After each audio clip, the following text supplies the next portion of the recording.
Hello friends, I am HK, you are watching exposure HK. বন্ধুরা, আপনারা সবাই জানেন যে 15, 16 এবং 17ই জুন সারা রাজ্য জুড়ে বিভিন্ন জায়গাতে জনকল্যাণ শিবির হচ্ছে এবং এই শিবিরে আপনারা বিভিন্ন প্রকল্পের জন্য আবেদন করতে পারবেন। তো এই ক্যাম্প নিয়েই কিন্তু এবার উঠছে প্রশ্ন। তার কারণ মানুষজন যখন আবেদন করতে যাচ্ছেন বিভিন্ন প্রকল্পে, যখন ফর্ম ফিল আপ করতে যাচ্ছেন, তখন কিন্তু তারা বিভ্রান্তের মধ্যে পড়ে যাচ্ছেন।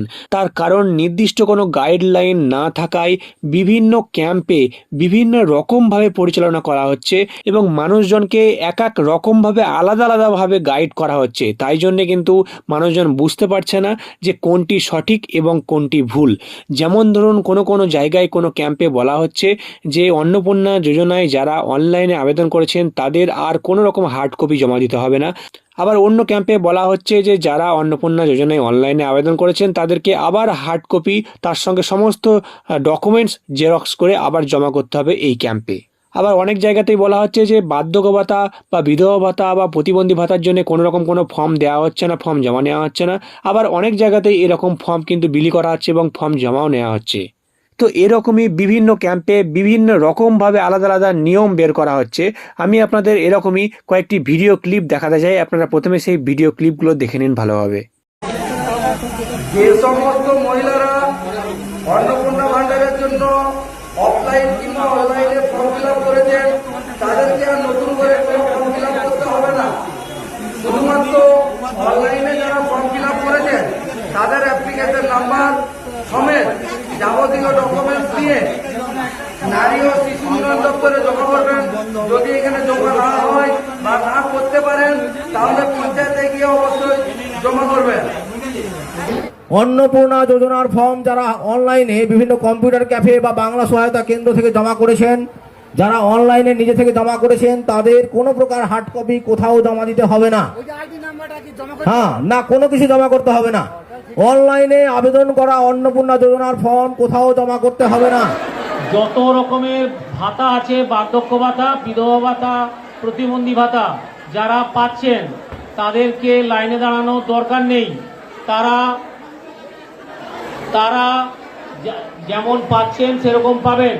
নতুন করে যারা আবেদন করবেন তারাই একমাত্র লাইনে দাঁড়ান। উজালা গ্যাসের জন্য আপনারা লাইনে দাঁড়ান, আপনাদের রেজিস্ট্রেশন করে গেস্ট হাউসে ফর্ম দেওয়া হবে। ফর্মটা নিয়ে ফিল আপ করে কালকে জমা করবেন গেস্ট হাউসে। আর আয়ুষ্মান ভারতের জন্য, আয়ুষ্মান ভারতে যাদের রেশন কার্ড বড় অর্থাৎ RKSY 1 এবং RKSY 2 তারাই কেবলমাত্র লাইনে দাঁড়ান। বাকিদের অর্থাৎ যাদের রেশন কার্ড ছোট PHH, SPHH এবং AAY তাদের বাড়িতে আমাদের আশাকর্মী দিদিরা যাবে তাদের ফর্ম ফিল আপ করার জন্য। এই লাইনে তাদের দাঁড়ানোর দরকার নেই।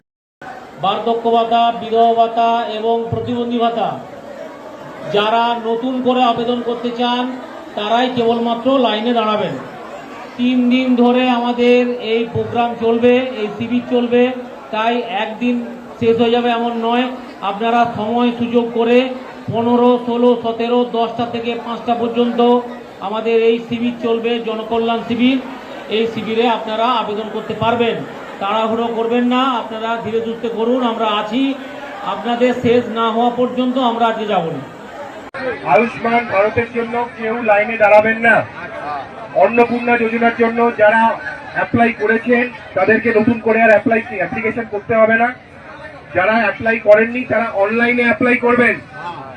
অন্নপূর্ণা যোজনার জন্য যারা অলরেডি অ্যাপ্লিকেশন করে রেখেছেন তাদেরকে নতুন করে আর অ্যাপ্লাই করতে হবে না।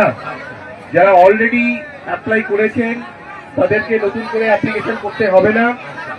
যারা অ্যাপ্লাই করেননি তারা অবশ্যই অনলাইনে অ্যাপ্লাই করবেন। বার্ধক্য পেনশন, বৃদ্ধ ভাতা নিয়ে এই শিবিরে কোনো রকমের কোনো ডিসিশন দেওয়া হয়নি, কোনো ফর্ম নেই। শুধুমাত্র তপশিলি বন্ধু জয় জোহার আছে। ফলে বার্ধক্য পেনশন নিয়ে বা বৃদ্ধ ভাতা নিয়ে যারা লাইনে দাঁড়িয়েছেন তারা দাঁড়াবেন না। এখানে যেটা দেওয়া হবে সেটা হচ্ছে PM সূর্যঘর, আমাদের বিদ্যুৎ দপ্তর থেকে যে কাউন্টারটা করা আছে সেখানে আপনারা থাকবেন। উজালা যোজনা জন্য যারা অ্যাপ্লাই করতে চাইছেন সেটা খাদ্য দপ্তরে আছে, সেখানে দাঁড়াবেন। তপশিলি বন্ধু জয় জোহার সেখানে দাঁড়াবেন। যদি কেউ জব কার্ড করাতে চান তাহলে সেই কাউন্টারে আপনারা দাঁড়াবেন। কিন্তু আয়ুষ্মান ভারতের জন্য অথবা অন্নপূর্ণা যোজনার জন্য আলাদা করে কেউ লাইনে দাঁড়াবেন না। যারা আয়ুষ্মান ভারত কার্ডের জন্য এখানে এসে উপস্থিত হয়েছেন তাদের এখানে আসার কোনো দরকার নেই। আপনাদের আয়ুষ্মান ভারতের জন্য স্বাস্থ্যসাথী যে কার্ড আছে সেই কার্ড আপনাদের ওইখানে আপনাদের সমস্ত মেম্বারের যে নাম আছে তাদের কাগজ আপনাদের কাছে গিয়ে আমাদের আশাকর্মী বা মেডিকেল টিম গিয়ে আপনার ঘরে এসে পৌঁছে দেবেন। সুতরাং অযথা আপনারা এখানে ভিড় করবেন না। কেবলমাত্র নতুন যারা আপনারা আয়ুষ্মান ভারতের জন্য ইনক্লুড করতে চান তারা করবেন। স্বাস্থ্য সাথীতে যাদের কার্ডে নাম আছে তাদের কিন্তু এখানে কোনো করার দরকার নেই। ওই কার্ডটাই আয়ুষ্মান ভারতে কনভার্ট করা হয়। মুখ্যমন্ত্রী শুভেন্দু অধিকারী মহাশয় বলেছেন স্বাস্থ্য সাথী কার্ডেই আপনাদের আয়ুষ্মান ভারতের কার্ডে ট্রান্সফার হয়ে যাবে। শুধুমাত্র নতুন যারা যদি কাউকে ইনক্লুড করাতে চান তাদের ফর্ম এখানে ফিল আপ হবে। এবং অন্নপূর্ণা ভান্ডারের জন্য যারা আবার আমাদের কর্পোরেশনে অলরেডি অনলাইনে জমা দিয়েছেন বা অফলাইন করেছেন তাদের কিন্তু আর কোনো ফর্ম ফিল আপ করার দরকার পড়বে না। শুধুমাত্র নতুন ফর্ম ফিল আপ করবে। যারা বার্ধক্য ভাতা পাচ্ছেন তাদের কোনো কিছু এখানে করতে হবে না। দ্বিতীয়ত যারা বার্ধক্য ভাতা পাচ্ছেন না বিগত দিনে অ্যাপ্লিকেশন করে রেখেছেন তাদের এখানে কোনো কিছু করতে হবে না, কারণ ওই অ্যাপ্লিকেশন অনুযায়ী ওনাদের নাম লিস্টেড হয়ে আছে। গভর্নমেন্ট ছাড়লেই সেগুলো পাবে।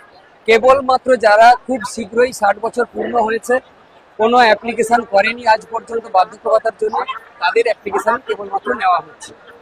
এর বাইরে যেনারা এসেছেন আতঙ্কিত হয়ে এসেছেন তাদেরকে বলবো তারা যেন এইভাবে আতঙ্কিত না হয়ে সুস্থভাবেই বাড়ি ফিরে যান এবং এখানে কোনো বার্ধক্য ভাতা যারা অ্যাপ্লিকেশন করে রেখেছে আর নেক্সট টাইম তাদের করতে হবে না।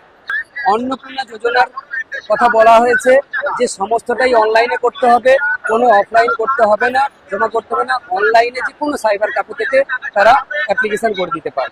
আয়ুষ্মান কার্ডের কথা বলেছেন যে আশাকর্মী বা আইসিডিএস কর্মী যারা আছেন ওনারা বাড়িতে বাড়িতে গিয়ে এই কার্ড দিয়ে আসবেন, ফর্ম বিলি করে আসবেন এবং সেই ফর্ম নিয়ে তারা ঠিকঠাকভাবে প্রসেস করবে।